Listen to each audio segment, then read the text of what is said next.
Hello everyone, welcome to learning nursing YouTube channel.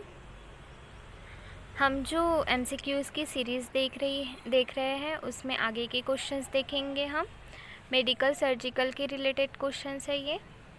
First question, an experienced nurse is most likely to reach a new nurse that surgery to repair a hiatal hernia is become more common to prevent the emergency complication of।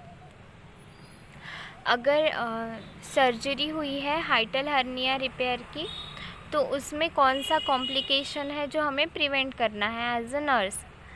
तो first, severe dysphagia, second esophageal edema, third hernia strangulation and last aspiration. And correct option is option number C, hernial strangulation। Then next question, a nurse caring for a client with a Zakker's diverticulum knows that priority nursing diagnosis for the client should be। Patient में Zakker's diverticulum हुआ है, means outpouching of esophagus near the hypopharyngeal sphincter।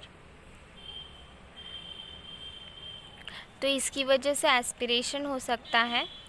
तो हमें पूछा है कि अगर ज़िकर्स diverticulum हुआ है तो नर्सिंग डायग्नोसिस क्या रहेंगे। Priority wise, first pain related to gastric reflux, second risk for aspiration related to regurgitation of food accumulation in the diverticula, then third constipation related to anatomical changes of the sigmoid colon, and last altered nutrition less than body requirement related to dysphagia। and correct option is option number B। अगर Zakker's diverticulum हुआ है तो उस client में priority wise nursing diagnosis होगा risk for aspiration related to regurgitation of food accumulation in the diverticula. The next question, a nurse is caring for a client diagnosed with Crohn's disease who has undergone a barium enema that demonstrated the presence of strictures in the ileum। Based on this finding, the nurse should monitor the client closely for the sign of first option peritonitis, second obstruction, third malabsorption, and last fluid imbalance। and correct option is obstruction।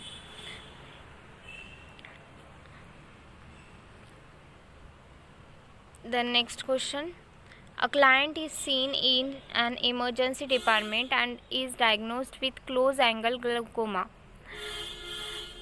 In a review of the client's medical record, which documental finding should be nurse question?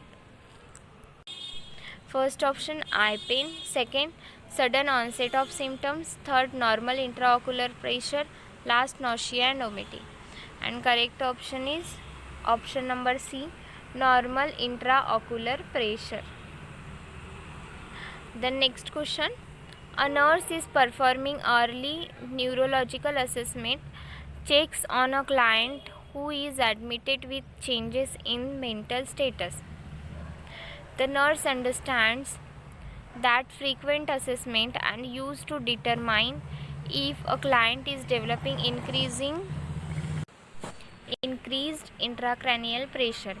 Which option correctly describe the outcome if intracranial pressure is untreated and progresses? अगर patient में intracranial pressure increase हुआ है और वो हमने assessment में find out किया है, अगर इसे ट्रीट ना किया जाए तो क्या हो सकता है?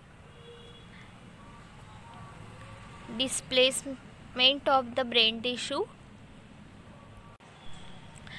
then increase in cerebral circulation and perfusion, third increase in serum pH, and last improved brain tissue oxygenation।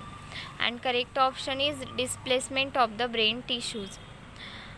अगर इंट्राक्रैनियल प्रेशर ट्रीट नहीं किया गया या फिर डिटेक्ट नहीं हुआ तो ब्रेन टिश्यू का डिस्प्लेसमेंट होगा, उसे कहते हैं brain herniation. The next question, to prepare the irrigation solution use for removal of cerumen the nurse should use. Remove करना है सर्क्यूमेन, तो इरिगेशन सॉल्यूशन कैसे प्रिपेयर करेंगे? First normal saline, second sterile water, third antiseptic solution and last warm tap water. And correct option is option number A, normal saline. Normal saline is a solution that is generally used to irrigate the ear. Sterile water will cause tissue damage. Okay, and an antiseptic solution is not typically used unless the infection is present.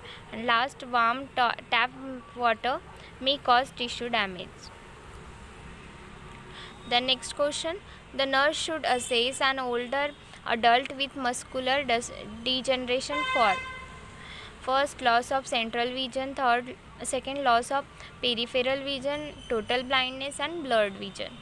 तो loss of central vision, अगर older adult है तो उनमें central vision loss होगी। Then next question, the client is diagnosed in the emergency department with the detached retina in the right eye. The nurse should do which of the following first?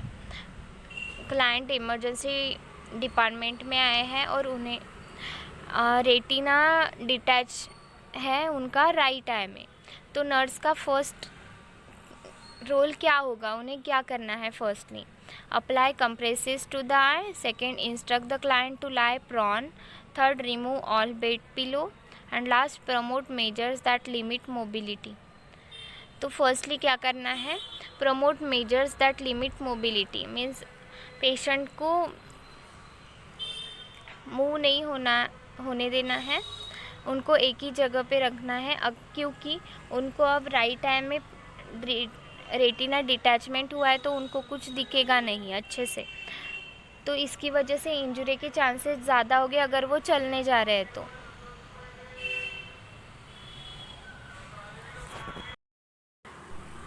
इसलिए इसका correct option है promote measures that limit the mobility. Then promoting measures that limit mobility may prevent further injury following surgical repair of the detached retina. Cool or warm compression are applied to edematous eyelid if ordered. The client should avoid lying face down, stooping or bending pre-operatively. It is necessary to remove all pillows. It is not necessary. Then next question, which of the following should the nurse provide as a part of the information to prepare the client for tonometry? हमें client को tonometry के लिए prepare करना है तो कौन सी information देनी है पेशेंट को? टोनोमेट्री में क्या करते हैं हम? इंट्रा ऑकुलर प्रेशर जो है वो मेजर करते हैं। एक सिंपल प्रोसीजर है और non invasive and painless procedure है। उसके लिए नो पर्टिकुलर प्रिपरेशन नहीं लगती या फिर पोस्ट प्रोसीजर केयर भी नहीं लगती और उसके कोई साइड इफ़ेक्ट भी नहीं है, ना ही हमें प्यूपिल को डायलेट करके रखना है। तो फर्स्ट ऑप्शन है oral pain medication will be given before the procedure. Then second, it is the painless procedure with no adverse effect. Third, blurred or doubled vision may occur after the procedure. Last, medication will be given to dilate the pupil before the procedure. And correct option is option number B. It is painless procedure with no adverse effect. कौन सी? Tonometry. The next question, you expect a patient in the oliguric phase, the renal failure, to have 24 hours urine output less than. अगर oliguria है, वो भी renal failure में के case में, तो patient को 24 आवर्स में कितनी कम यूरिन होगी? First 200 ml, second 400 ml, third 800 ml and last 1000 ml। And oliguria है मीन्स 400 ml यूरिन होगी फॉर 24 आवर्स। इससे भी लेस, हाँ, 400 से लेस। आगे के क्वेश्चंस हम नेक्स्ट वीडियो में देखेंगे। Thank you.